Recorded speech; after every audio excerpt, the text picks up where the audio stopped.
and I saw the difference that he had made to so many lives. It's what first inspired me to become a councillor, and when I did, Steve took me under his wing. He was a friend and a mentor and a great leader of this council who left behind a far better borough than the one he found. His legacy of development and regeneration speaks for itself in the thousands of new social homes that were built under Steve. It was something he was always very keen to discuss with my wife, Anna, who, as a property journalist, frequently liked to tap him up for a colourful comment. And Steve was very colourful. As chair of the Labour group for my first 3 years on the council, I had the pleasure of sitting next to Steve in meetings. On occasion, quite a few occasions, someone might say something he didn't take kindly to, or just ramble on a little bit too long for his patience, and he would lean over to me and say, "Oi, shut that flipping cellist up." Only he didn't say flipping, or cellist. But that's Steve. He was a man of action. He was a transformational leader with a singular vision, and he liked things his way, to the point that even on my wedding day, a day his beloved Brentford overcame all odds against Liverpool, Steve came up to me as I was about to deliver the most romantic speech of my life and strongly advised that I should edit my wedding speech to include the football scores, mainly to wind Tony Luki up. And that's Steve too. A great sense of humour, everything with a wry smile and a hearty laugh, but so much too for a cause he fought for every single day, to improve the lives of our residents, to make this borough a far, far better place. And he did. Thank you, Councillor Shaheen. May I now ask Councillor Vikram Grewal to share his thoughts. Thank you, Mr. Mayor. Apologies, I moved spots for the charger. It's with great sadness, but also a huge privilege that I have the honour to give a few personal anecdotes about Steve Curran. I had the pleasure of knowing him for over 20 years, all the way from when he was a political assistant to Alan and Anne Keane. As many of you know here, my family and my father in particular were very close to the Keanes, and Steve served them with distinction and probably one of the best political assistants and advisors I've ever come across. I learned a lot from him as a young kid, knocking on doors, stuffing envelopes, making sure I folded the papers correctly before putting them in the envelopes, and having those right conversations on the doorstep, getting the right information from residents as well. He taught me so much throughout the years, and I was incredibly lucky to experience that. It was no surprise to me to see Steve become leader of the council after his first term on this council, and that's mainly because of two reasons, and some have alluded to them tonight. One is that he was very good at building a consensus around his vision for the borough, and as Councillor Shaheen and many others said, he left a borough in much better state than what he picked up, and that's because he had the vision and he built consensus around it. And the second great quality of Steve is that he was a doer. It didn't matter what time or what was on his plate, he always got things done. And that's a unique and fantastic quality to have in a leader. So it's no surprise that he became leader very quickly. Despite often having very vigorous debates in Labour group, and I wouldn't be surprised if he said that about me sometimes to you, Salman, in Labour group outside of it, Steve and I had so many debates. He always, despite that, and debates meaning that sometimes I was on the other side of my view on things that he agreed on, he always delivered on promises that he gave to me, and he always made sure that he delivered on them, not because he cared about Vikram, but because he wanted to deliver for residents across this borough. I was in Chiswick over the weekend, and I drove past a coffee shop that I met Steve in. I was travelling for work during the week, so he agreed to meet me on Saturday morning, 10 a.m. sharp, and he had to be there on time. To talk about the priorities for Hounslow Heath. This was when I was the councillor there in 2018 to 2022 with you, Mr. Mayor. And I pitched my three main priorities for Hounslow Heath in my usual style. And Steve always laughed, and he always had a joke with me about me being a city boy because I work in the City of London in finance. And he said, "You're using your city skills on me," but I pitched them. And I must say, he delivered on all of them. And there's three ones that I just want to bring out to bring a local legacy to Steve in Hounslow Heath, but this is across the borough.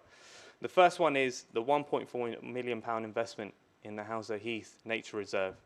That's something that Steve wanted to deliver on very passionately, because he knew that councillors for the past 20 years in that ward were keen to do that, but also because he knew about all the positive externalities that would come from investing in the local nature reserve for kids, for the elderly, and for the community of Hounslow Heath.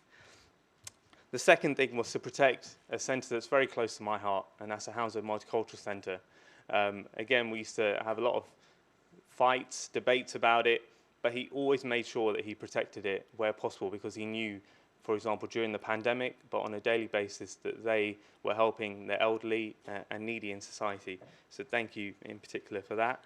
And thirdly, giving CB Hounslow, a football club, local football club, a place in Green Lane when that possibly wasn't going to happen.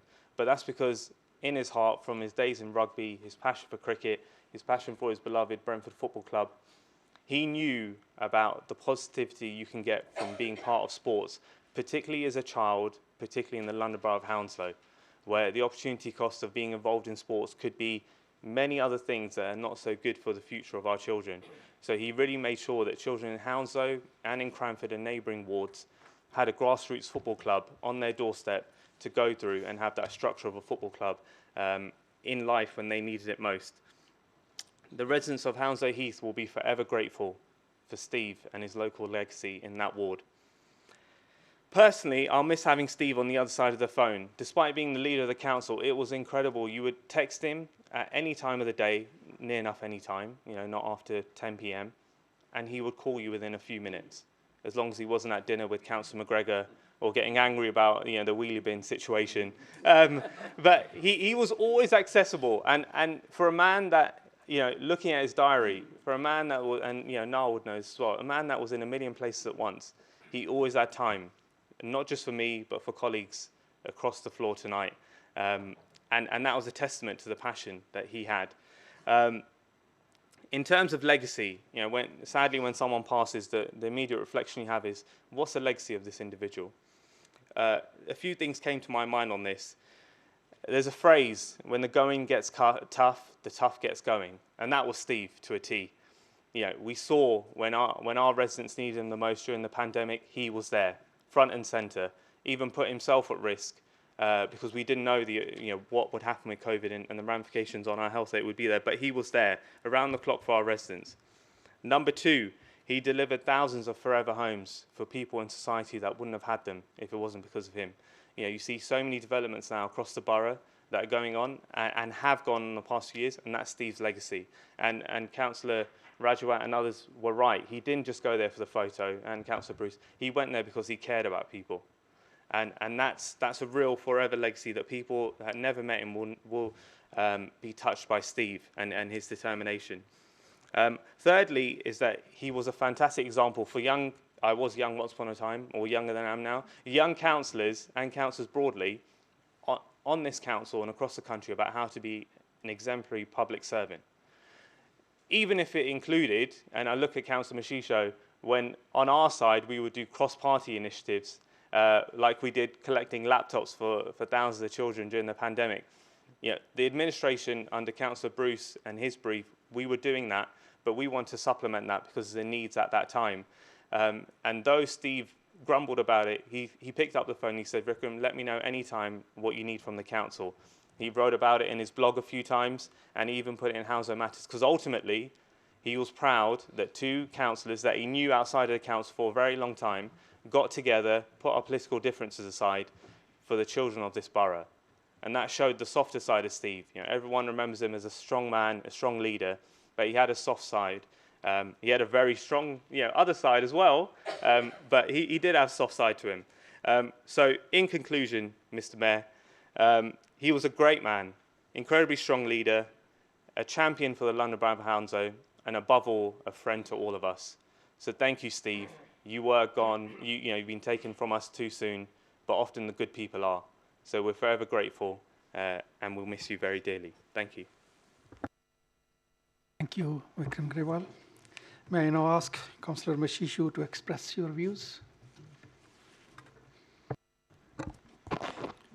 Thank you, Mr. Mayor.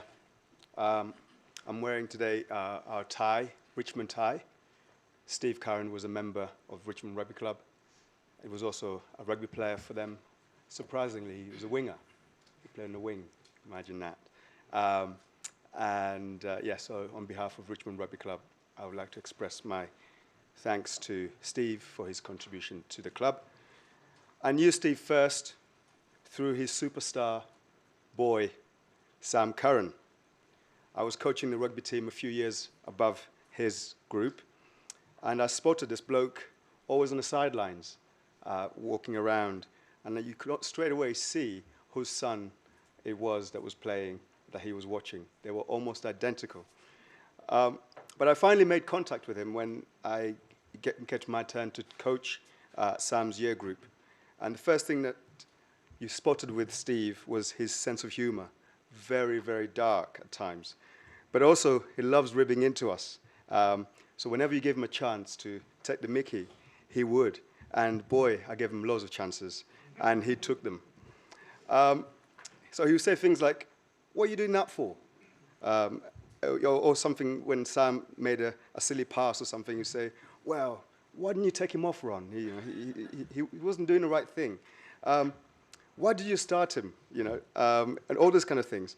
But we had a really good opportunity, actually, at a year later, in the year into coaching Sam, for me to bring Sam to my school on a scholarship. And that opportunity was, I was confident that with Sam's inclusion into my school, our rugby team will win the championship because he was that good, young Sam. But what I didn't know was there's another school tapping him up, Hampton, and they offered him a much better deal, a holiday to South Africa. And that was the icing on the cake that made Sam leave the opportunity of joining us and go to Hampton. So South Africa has always inflicted misery on my rugby dreams, and that was one of those occasions. But our friendship grew after that. He would come pick me up on a Sunday to take me to rugby matches with him when my car wasn't working. Often my car was never working on a Sunday. And on the way back, we'll be laughing and joking about the incredible feats that Sam achieved on the pitch, the kids he flattened, the dummies he made, the tries he scored. And of course, Steve would always find a way to have a go at young Sam, saying that he wasn't fit enough. He wasn't as fit as he used to be. So it was always a way of him kind of grounding Sam into the kind of character that he has become. And before I was ever elected, I invited Steve to my school, along with Councillor Robert Odes, to a debate, sort of like question time debate with sixth formers for Politics Week. And Mr. Joyce, our head of politics, was so impressed with Steve that he offered him to return every single year after that. Unfortunately, that offer didn't extend to Robert Odes. But because, as some of us already mentioned, Steve is very good at connecting, especially with young people, because he doesn't take himself too seriously. In the debate, he played the lovable rogue, and every pupil was kind of hooked on his demeanor. So we had, of course, our run-ins after being elected, especially out on the campaign trail where we first started. I first ran against Steve in 2014. We sometimes find ourselves canvassing on the same road, and I would heckle him. Then get to the next door, only to find that his young son, Sam Curran, has already canvassed them, and they are voting for Steve and his team. They were an enormously effective double act. So Sam, you should be very, very proud of your dad. But just when I got elected in 2018, I spoke to only 3 people within the 2 days of me being elected. It was quite an important day, an important achievement. I spoke to 3 people. The first was my foster dad. Second was Sam Hearn, who was our leader. And third was Steve Curran. And I'm sure members across here were wondering why myself and Steve were so close. And I would also often be in his office before and after meetings, perhaps to the annoyance of some in this room. But because we were always combative in the chamber, but out of the chamber, we were as friendly as anything. I always looked forward to listening and hearing his attacks on me. And he'd always say, "You have a lot to learn, Ronnie," or Councillor Mashisa when he gets corrected. And I loved every moment of our jousting. And towards the end of his tenure, and we've mentioned COVID-19, where he was exemplary in his leadership, we didn't interact as much because he was so busy.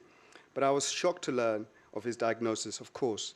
But Steve, your legacy lives on, both here in the chamber, at Richmond Rugby Club, in Chiswick, and you've been a true friend to Chiswick, especially helping St Mary's Primary School build that living wall to help tackle air pollution.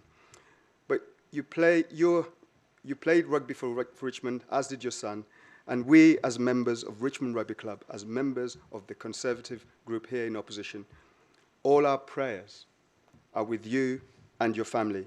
And I think, Sam, you should be really proud of your dad. Thank you. Thank you, Councillor Mishishu. May I now ask Councillor Ragwinder Sidhu to pay tribute to Steve Curran.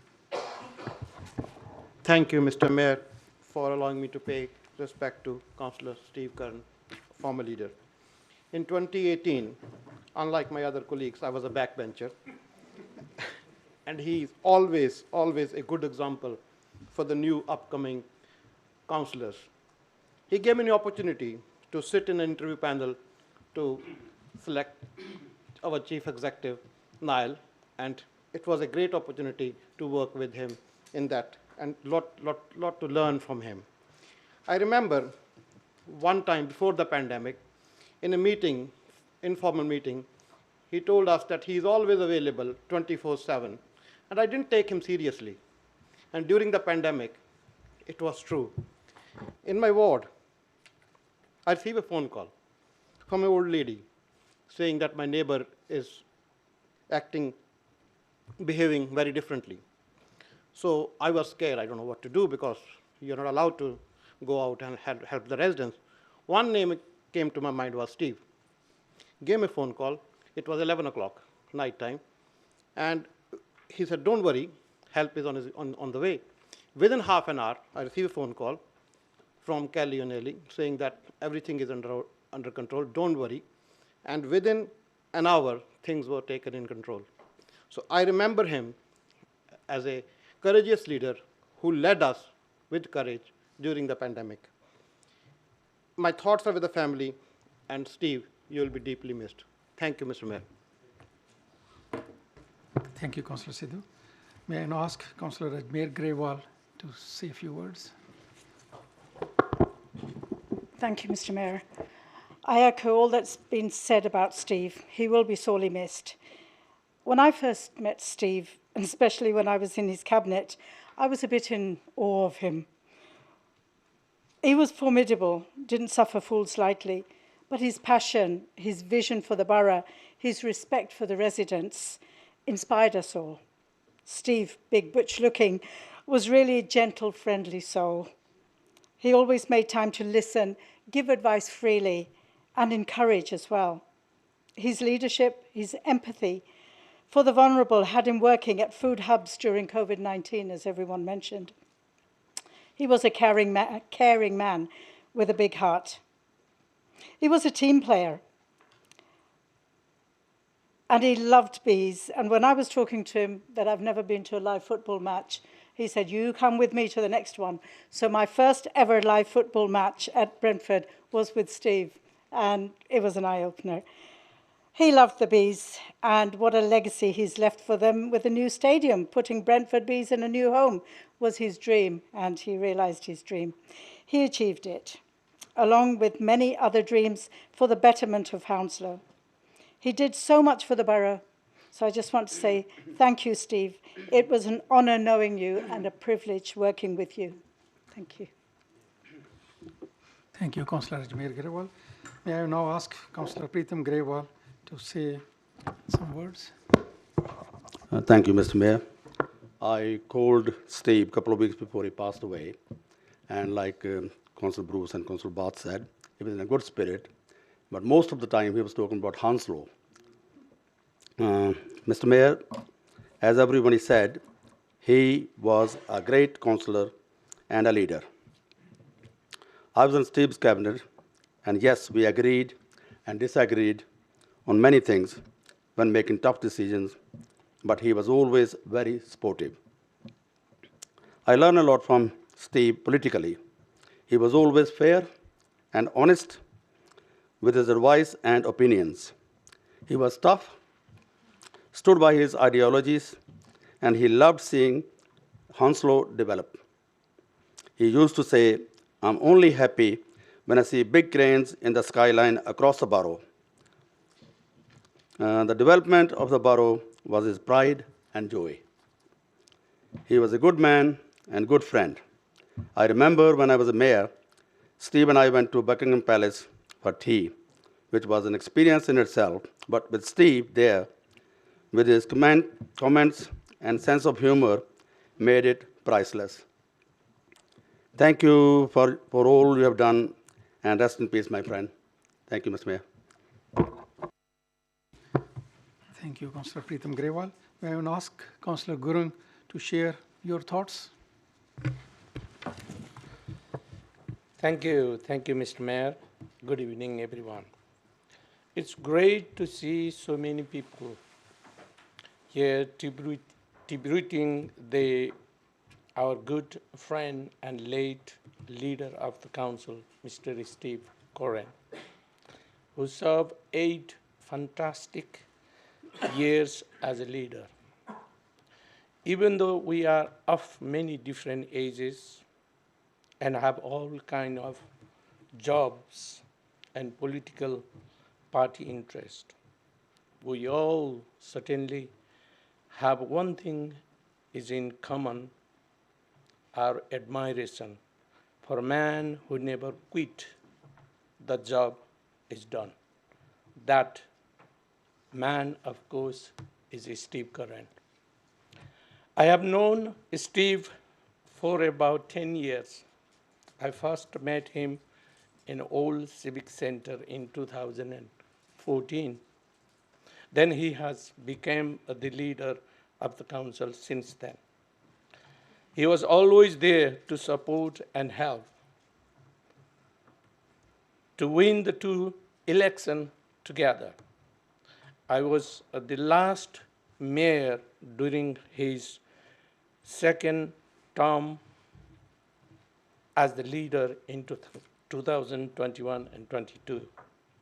During that time, he liked to travel with the mayor in the chauffeur-driven car, and he enjoyed very much his company. He spoke about me at my mayoral inauguration party, which has remained in my memory forever. Thank you, Steve. He was also very sporty and loved playing rugby, football, and cricket. He told me he went to Hong Kong to play rugby with the army team. That was first time that he met the Gorkha chef who cooked the goat curry. He told me that that was the most delicious curry that he ever had in his life. He wanted to know lots more about the Gorkhas and their custom and traditions. And we talked a lot while we watched the first football match, Brentford FC Bees.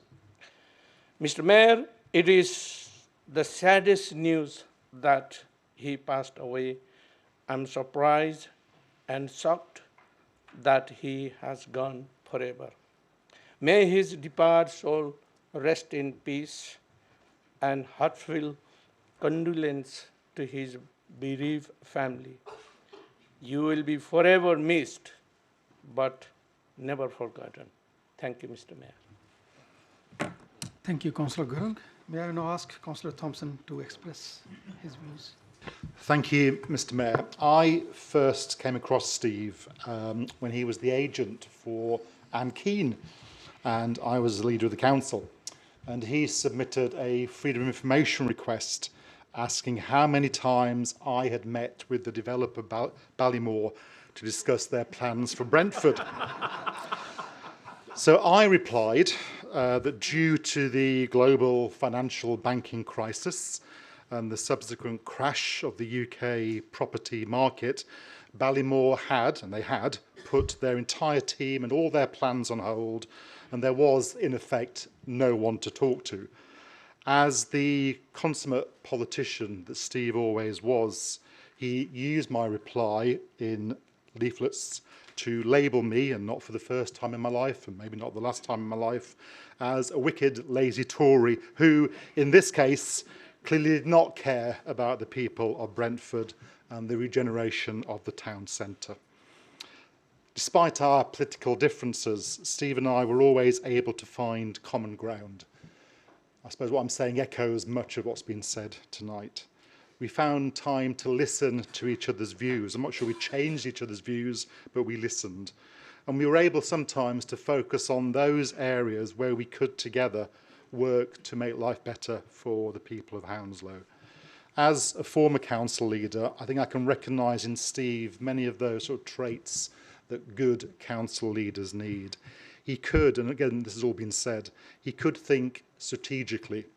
He did have a strong and clear vision for the borough. He was great, wasn't he, at building partnerships across all those organisations that you need to in that role. He worked really hard to keep his political colleagues on side, and he was even able to, as Ron has said, occasionally reach across the political divide to ourselves. He had very strong and very good and very, very honest working relationships with all the officers that he served in his time. And on top of that, again, has been said, he was still out in the local community and he still had that tremendous sense of humour. He was, at the end of the day, passionate about Hounslow.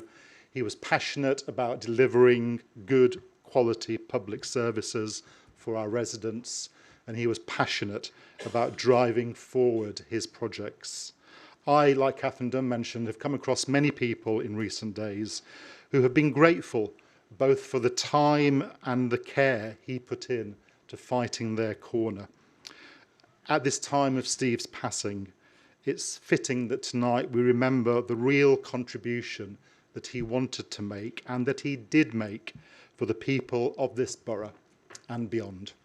Thank you, Mr. Mayor. Thank you, Councillor Thompson. May I now ask Councillor Lambert to express his views.